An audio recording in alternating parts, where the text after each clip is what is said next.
Fala pessoal, tudo em ordem com vocês? Sejam muito bem-vindos a mais um vídeo de estrutura de dados 1 e agora nós vamos falar de alocação de memória. Já vai dando seu like aí e também não se esqueça de se inscrever no nosso canal se você ainda não for inscrito. Dá essa força para nós. Por que então estudar alocação de memória dentro de estrutura de dados 1? Porque tem tudo a ver. Nós precisamos descobrir qual o melhor tipo de alocação de memória para a nossa aplicação, para a nossa estrutura de dados. Basicamente, nós temos dois tipos de alocação de memória: a alocação estática e a alocação dinâmica.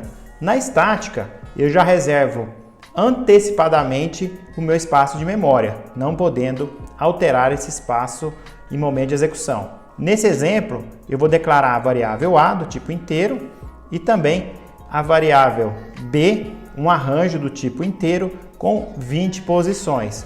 Usando ou não essas variáveis, esse espaço de memória vai estar reservado.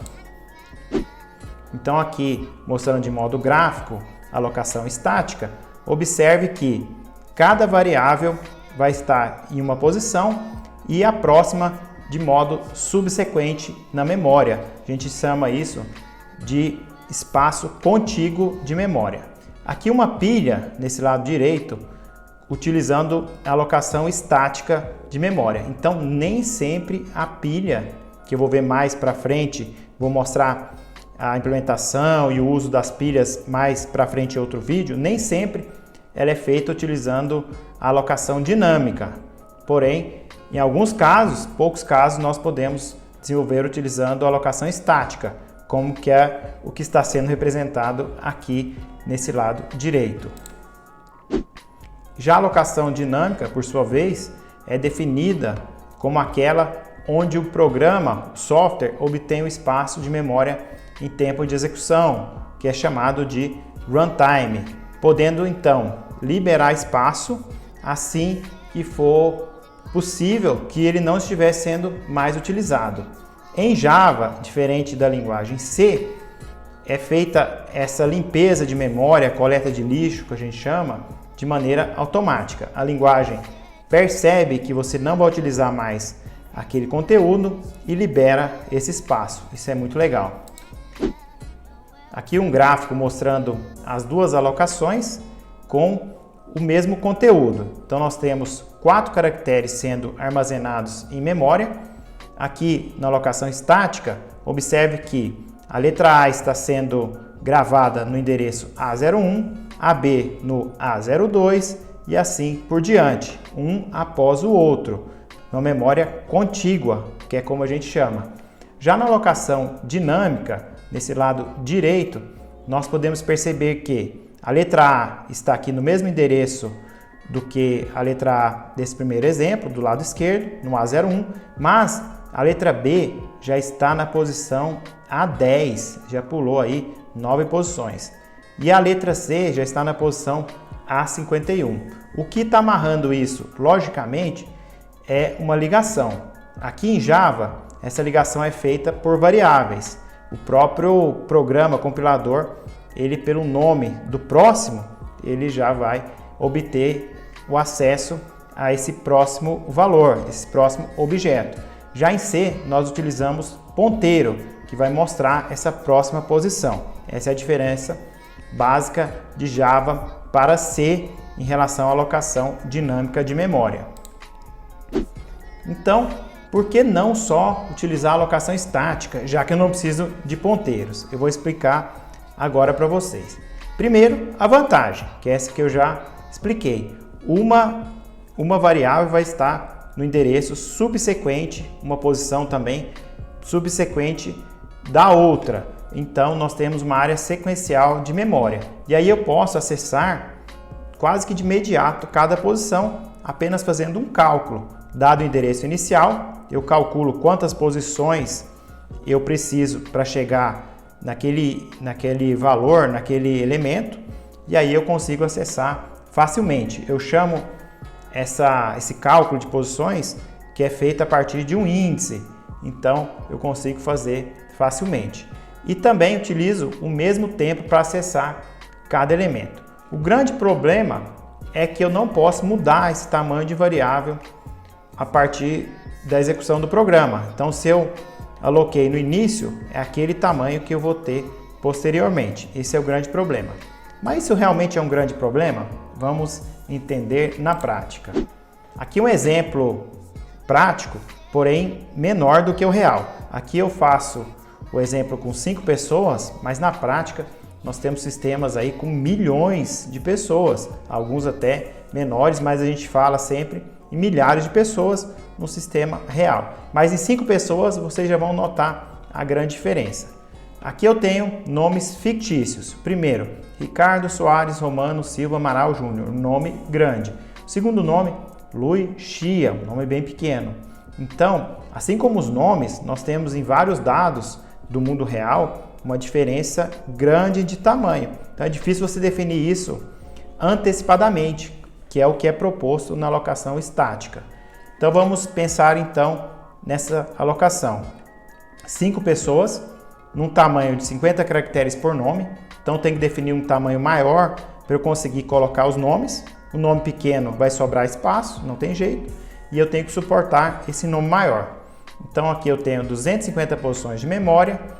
E na tabela de caractere ASCII, que é a mais comumente utilizada, eu tenho 1 byte por caractere. Então eu vou aí multiplicar por 8, que 1 byte tem 8 bits, e nós temos então 2.000 bits nesse tipo de alocação. Utilizando ou não, se for apenas nomes pequenos, ou se não tiver os 5 nomes, eu vou alocar, eu vou reservar 2.000 bits na minha memória RAM.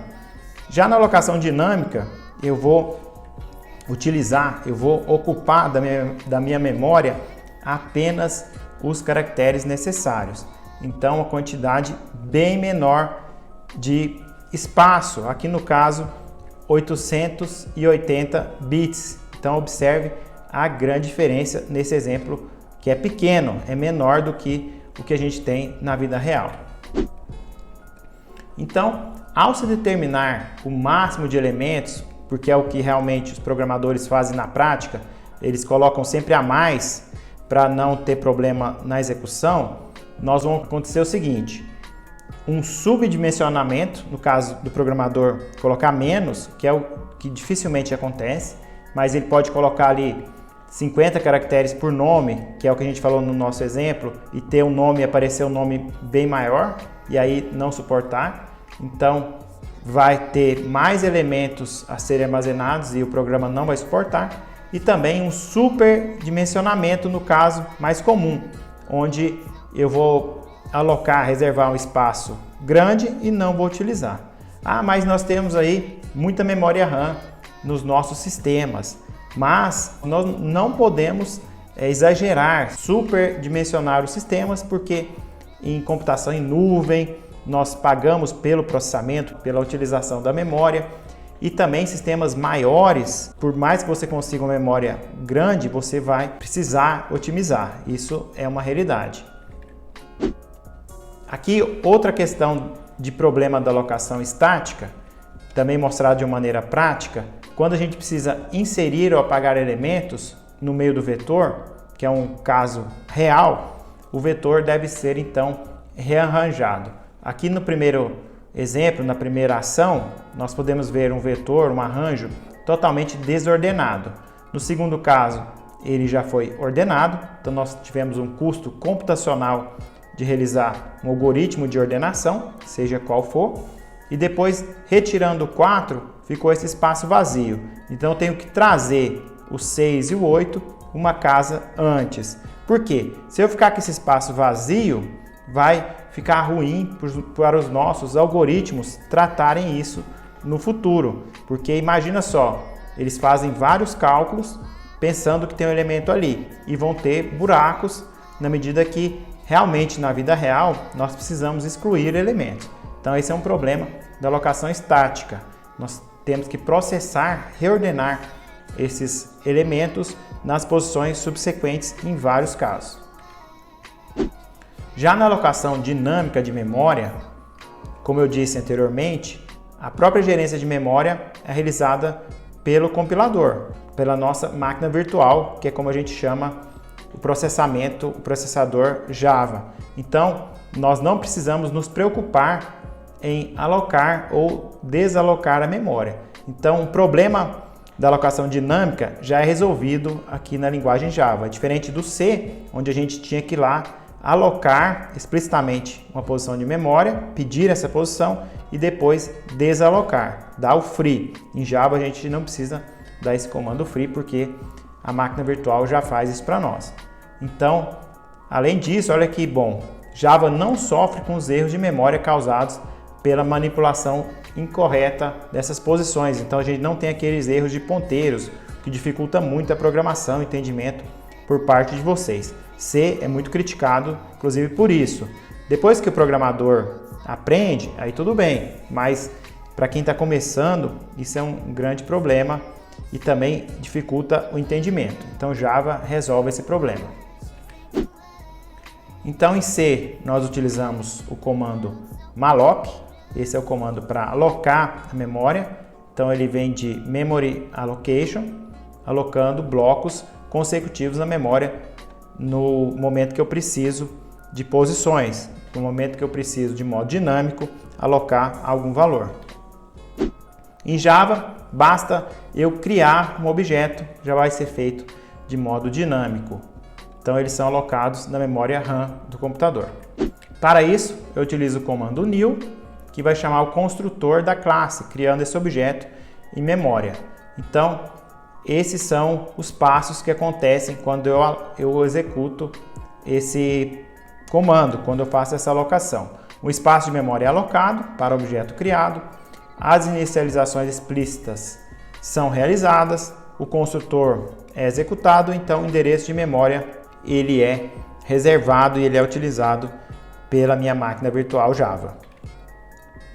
Para liberar a memória, apenas consolidando esse conceito aí para vocês, em C nós devemos utilizar explicitamente o método free, senão o compilador não vai fazer isso para a gente.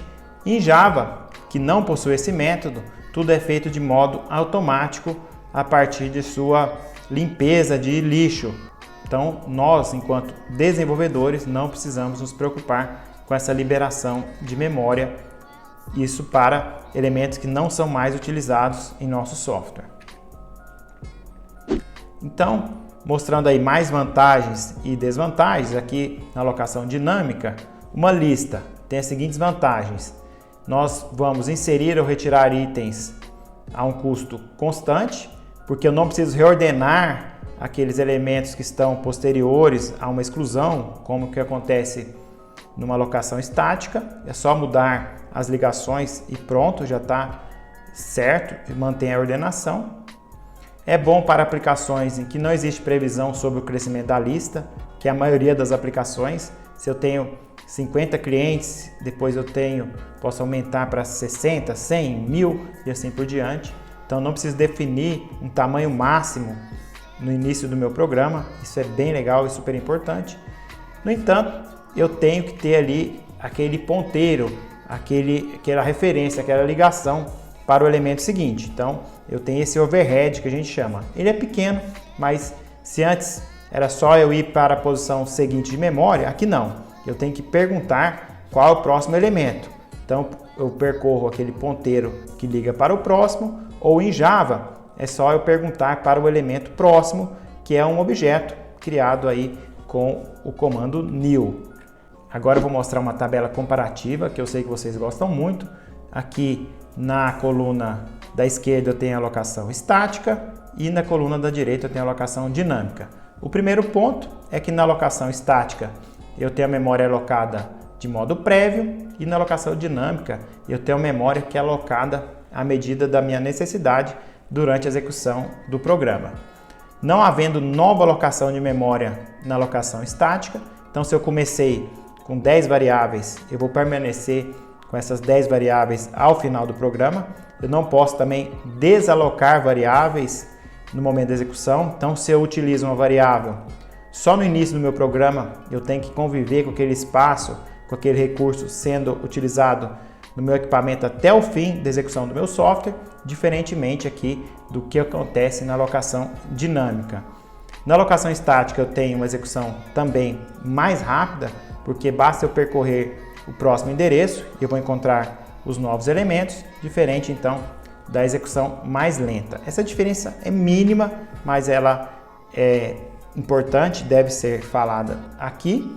E aqui, por fim, na alocação estática, eu tenho maior espaço de memória sendo exigido, geralmente, porque o programador ele vai sempre declarar um número maior do que o necessário para não limitar o seu programa, e o usuário dificilmente vai utilizar aquele número que o desenvolvedor colocou.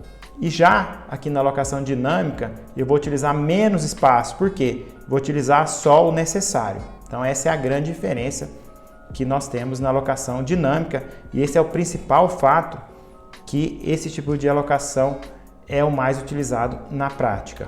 Então é isso, pessoal. Agora a gente já sabe bem as diferenças entre os dois tipos principais de alocação de memória e nós vamos escolher bem qual utilizar em cada caso.